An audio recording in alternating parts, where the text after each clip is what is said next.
আসসালামু আলাইকুম, সবাই কেমন আছো? আশা করি আল্লাহর রহমতে ভালো আছো।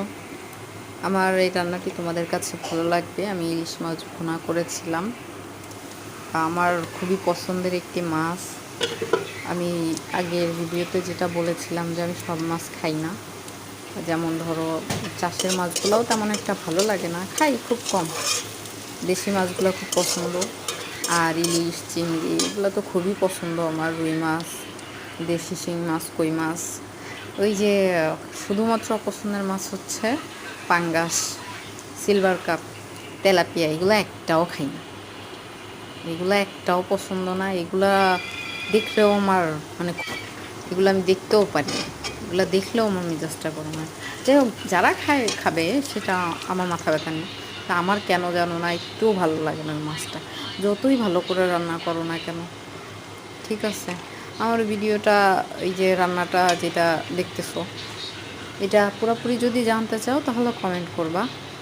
ঠিক আছে, আমি একদম মানে ইলিশ মাছে আমি কোনো মশলাই অ্যাড করি না, শুধু পেঁয়াজ মরিচ আর একমাত্র জিরাটা দিই, আর কোনো মশলা অ্যাড করি না। অনেকে দেখি রসুন দেয়, আদা দেয়, মানে যা পারে তাই দেয়, যত আবরি জাবরি যা আছে সব দিয়ে দেয়। ইলিশ মাছ হচ্ছে একটা টেস্টের মাছ, খুবই ভালো লাগে। এটা তো এমনি মানে অনেক ভালো লাগে, অনেক স্বাদ, ইয়ামি একটা মাছ। এটার মধ্যে আবার এত মশলা কেন করবো? এত মশলা দিলে তো এটা স্বাদ থাকবে না। এটা একটা মশলা দিয়ে রান্না করো, জাস্ট এই জিরাটা দিয়ে রান্না করো, দেখো এমনি তোমার মাছটা ভালো লাগবে, যেভাবে রান্না করো না কেন। আর এই মাছটা এত মশলা দিয়ে রান্না করার কিছু নেই। হ্যাঁ, আর মাছটা একটু ভেঙে গেছিলো উঠানোর সময়। যাই হোক, কিন্তু খেতে খুবই ভালো লাগছিল। তোমাদের কাছেও ভালো লাগবে যদি ট্রাই করো আমার মাছটা। আমি আগেও বলছি তোমাদের যে আমি খুব বেশি মশলা অ্যাড করি না, আমার বেশি মশলা ভালো লাগে না।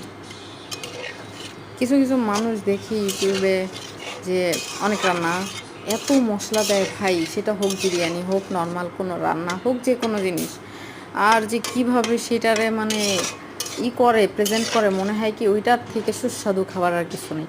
এতগুলো মশলা দিছে, এটার টেস্ট তো এমনি নষ্ট হয়ে গেছে, এটা কি আর ভালো লাগে? এটা তো এমনি স্বাদ থাকে না, যেটা খাবারের গুণ সেটা তো নাই।